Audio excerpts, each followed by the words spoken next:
Halo, this is Insomnia. Kami ada di belakangmu.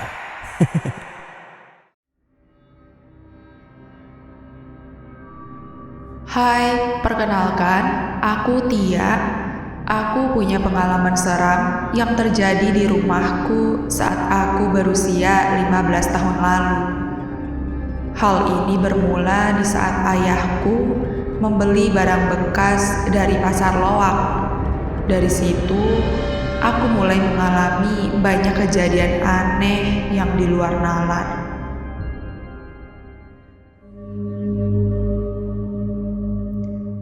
Tepat di hari Kamis saat aku sedang liburan semester, aku lagi bersantai nonton TV di ruang tengah.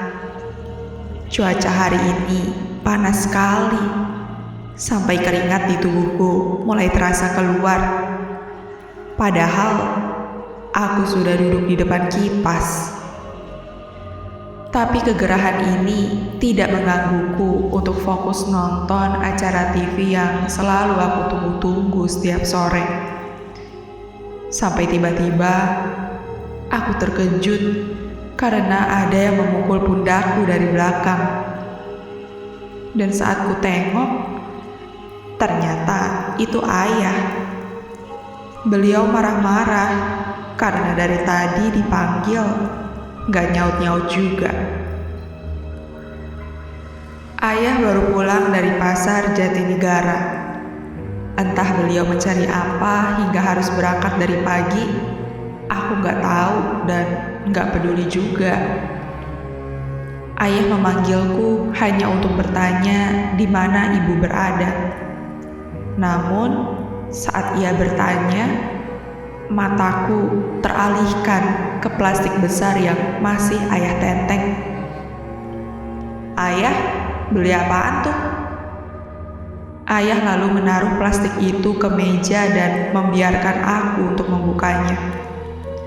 Aku pun merogoh plastik itu, dan saat kulihat, ternyata itu cuma barang jadul yang sudah usang.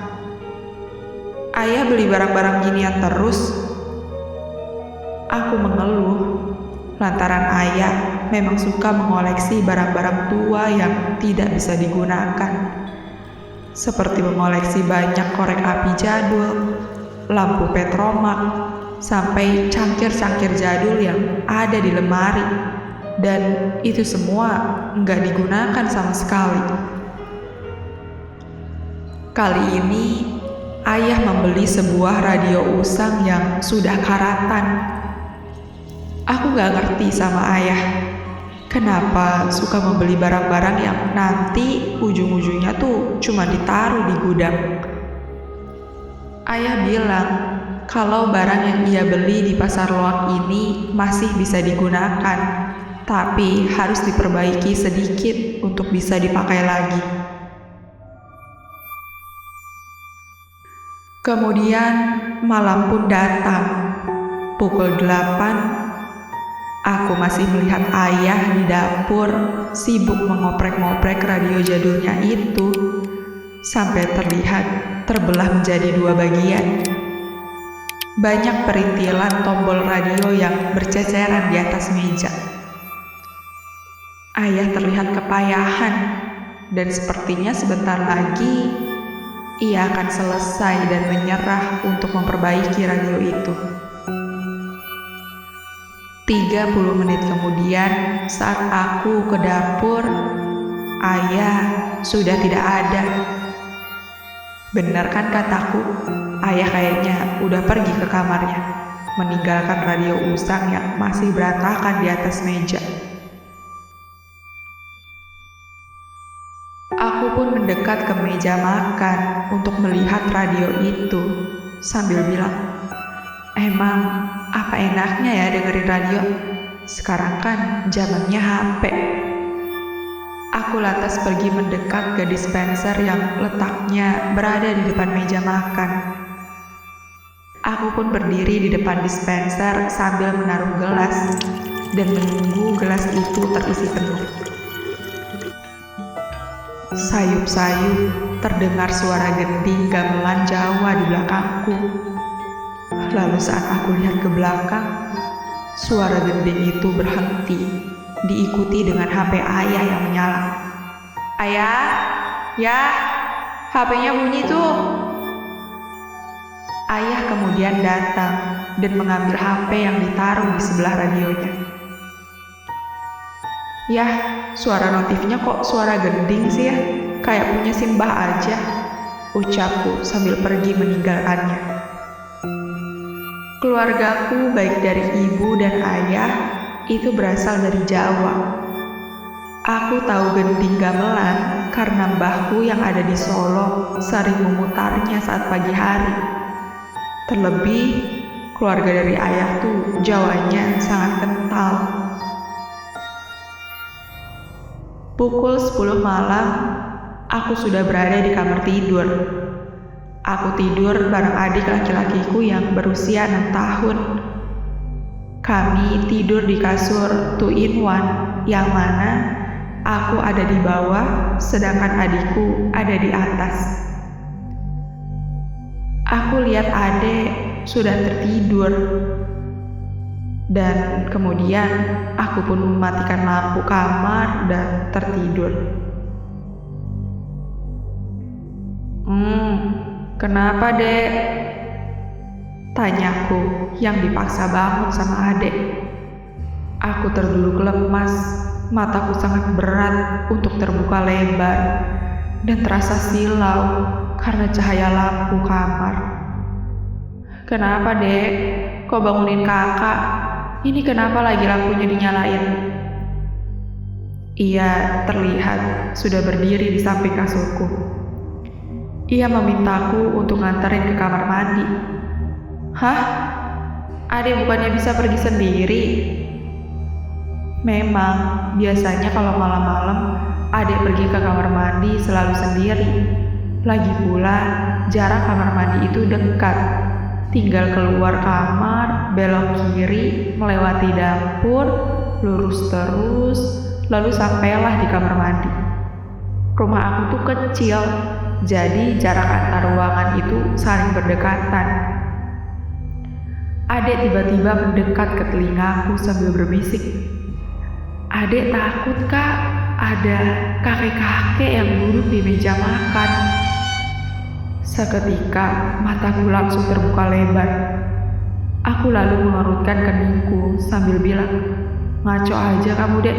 Bilang aja kan mau dianterin. Yaudah yuk." Aku dan adek pun jalan keluar kamar, dan baru saja keluar, adek langsung menarik baju belakangku dan menempelkan wajahnya ke bajuku. "Dek, kenapa sih?"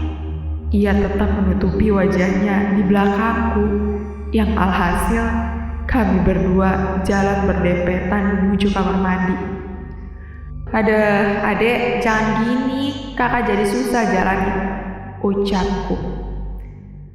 Kami berdua pun jalan menuju kamar mandi, dan saat di dapur, cengkeraman adek ke bajuku semakin keras. Ia tiba-tiba langsung memindahkan posisinya ke depan dan langsung berlari menuju kamar mandi. "Ih, aneh banget sih kamu, Dek." Sesampainya di depan pintu kamar mandi, adek seperti berbisik sambil menunjuk ke arah dapur. "Kak, di meja makan ada kakek-kakek yang duduk di situ. Tungguin aku ya, Kak, aku takut." Ia lalu menutup pintu kamar mandinya. "Hah? Kakek-kakek?" Sambil menunggu di depan pintu kamar mandi, aku menengok ke dapur, melihat ke meja makan yang tidak ada siapa-siapa itu. Tapi dari semua kursi yang dimasukkan ke bawah meja, hanya satu kursi yang tidak dimasukkan, dan itu adalah kursi yang ayah duduki tadi saat membetulkan radio. Setelah selesai, kami pun pergi ke kamar kembali, yang mana adek masih jalan berhimpitan di belakangku. Dan saat mendekat ke dapur, entah kenapa tubuhku terasa merinding. Mataku tak henti-hentinya menatap kursi kosong itu. Ketika di dalam kamar, aku bertanya pada adik, "Dek, kakek-kakek itu emang tadi duduk di mana? Terus pakai baju apa?" Dengan polos, adikku bilang, "Kakek itu duduk di depan radio, dan selama kita lewat tadi, kakek itu ngeliatin kakak terus."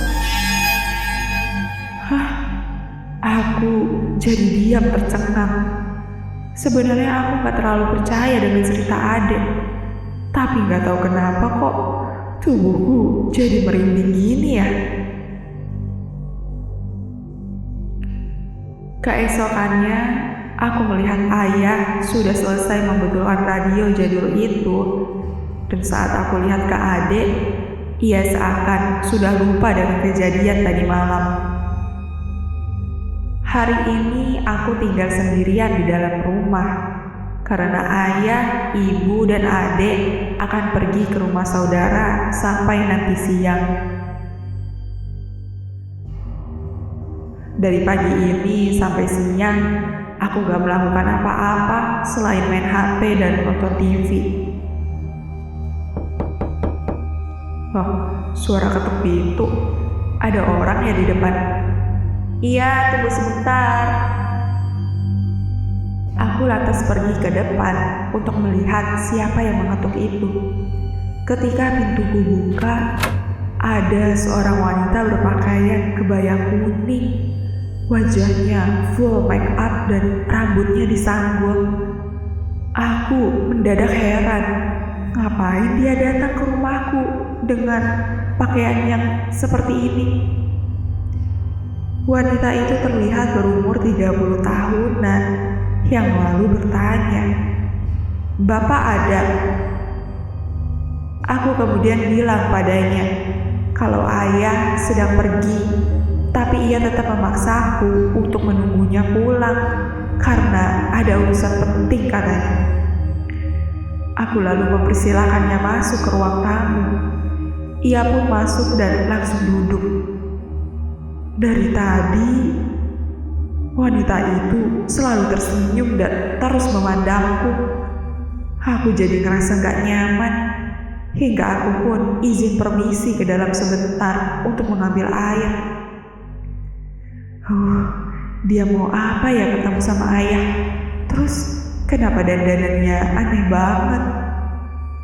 Aku terus-terusan berpikir tentang wanita aneh itu. Saat aku menaruh minum di depannya, ia masih terus memandangiku sambil tersenyum. Matanya seakan tidak pernah lepas dariku. Suasana saat itu terasa sangat aneh sekali.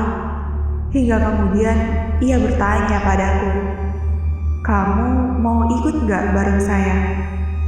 Hah? Pertanyaannya aneh banget. Lalu dengan kebingungan aku menjawab, "Ikut kemana, Bu?" Ia masih menatapku sambil tersenyum. Dan kemudian ia bilang, "Ikut ke pantai selatan." Tiba-tiba pikiran parnoku muncul. Seketika tubuhku merinding. Entah kenapa aku jadi merasa takut. Aku cuma bisa terdiam sambil melihat ke bawah. Ia lalu kembali bilang, "Radio Bapak udah selesai dibenerinnya." Apa?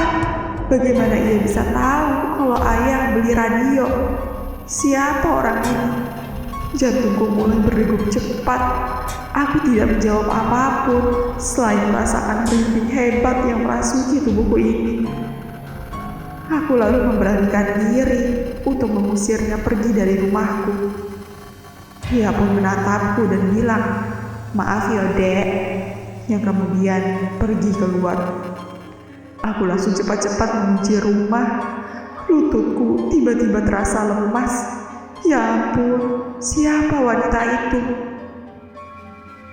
Gak lama dari itu, ayah dan yang lainnya pulang. Aku lalu langsung menceritakan kejadian tadi. Mereka hanya menasehatiku untuk tidak memberikan tamu asing masuk ke dalam rumah sembarangan. Tapi ya, wanita tadi tahu kalau ayah tuh beli radio, ucapku. Ibu kemudian langsung menyeletuk. Hah? Hayo lo, jangan-jangan ada sesuatu di radio ayah. Namun, ayah sama sekali tidak percaya kalau ada sesuatu dengan radionya itu. Malamnya pukul 10 sebelum tidur, aku pergi ke dapur untuk meminum air. Suara apa tuh? Saat kulihat ke belakang, suara itu berasal dari radio jadul ayah. Kok tiba-tiba nyala ya? Aku lalu mendekat ke radio dan langsung mematikannya. Aku terus menatap radio itu dengan serius. Karena aku merasa memang dari awal radio ini benar-benar aneh. Seketika, tengkuk leherku terasa dingin. Aku lalu buru-buru pergi masuk ke dalam kamar kembali.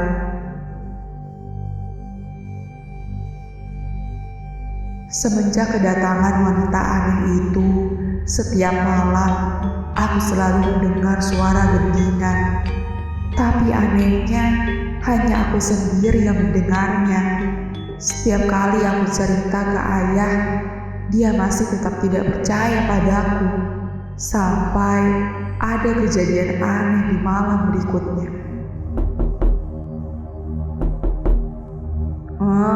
Siapa yang ngetuk?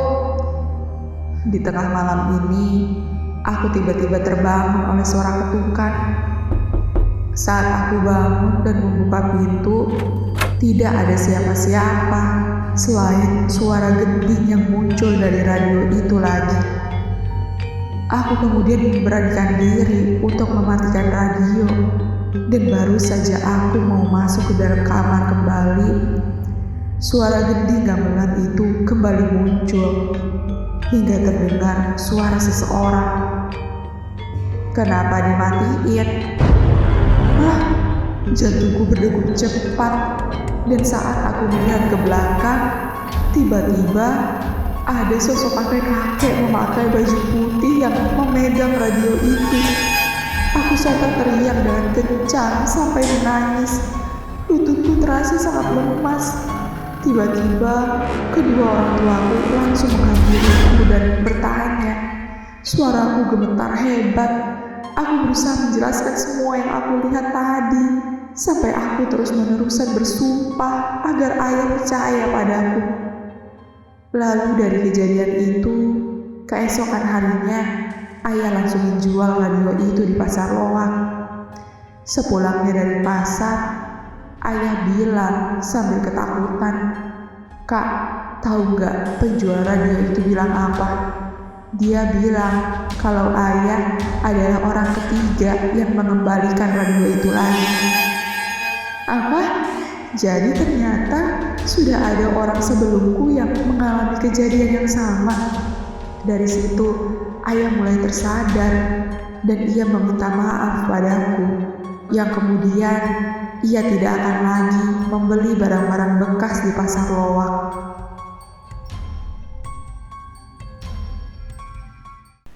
Gimana penonton untuk konten kali ini? Menurut kalian cerita ini nyata atau tidak? Jangan lupa tulis cerita horor kalian di kolom komentar.